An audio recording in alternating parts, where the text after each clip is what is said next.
తెలుగు ప్రేక్షకులు ఆమెను మొదటగా చూసింది డాన్స్ రియాలిటీ షో ధీలో. రోజుకు కేవలం 5,000 మాత్రమే తీసుకునే ఆ అమ్మాయి అప్పటికి ఎవరూ ఊహించలేదు ఆమె భవిష్యత్తు ఇలా మారుతుందని. అక్కడే ఒక విషయం క్లియర్ అయింది. ఆమెకు గ్లామర్ కంటే టాలెంట్ ఎక్కువ. బ్రేక్ త్రూ 10 లక్షలు.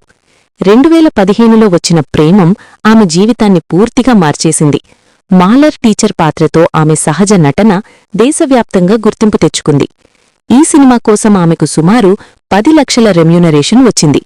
ఇది చిన్న మొత్తం కాదు, కాని ఆ సమయంలో ఆమె స్థాయికి పెద్ద జంప్. టాలీవుడ్ స్టార్డమ్ తర్వాత వరుసగా హిట్స్.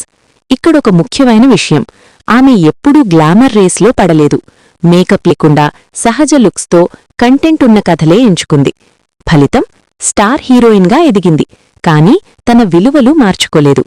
భారీ మైలురాయి 6 కోట్లు. ఇప్పుడు పరిస్థితెలా ఉంది? రామాయణ సినిమాలో ఆమెకు సుమారు 6 కోట్ల రెమ్యూనరేషన్ అని వార్తలు చెబుతున్నాయి. 5,000 నుంచి 6 కోట్లు. ఇది కేవలం డబ్బు పెరుగుదల కాదు, మార్కెట్ విలువ, నమ్మకం, బ్రాండ్ పవర్ పెరిగిందనే ప్రూఫ్. 10 ఏళ్ల గ్రోత్ సంఖ్యల్లో ధీ 5,000 రోజుకు, ప్రేమం 10 లక్షలు, రామాయణ 6 కోట్లు.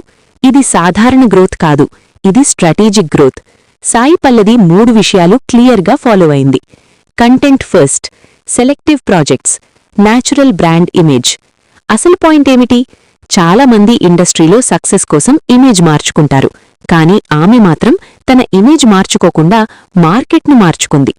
Talent plus clarity plus control = Sai Pallavi growth formula. ఇది అదృష్టం కాదు, ఇది కన్సిస్టెన్సీ.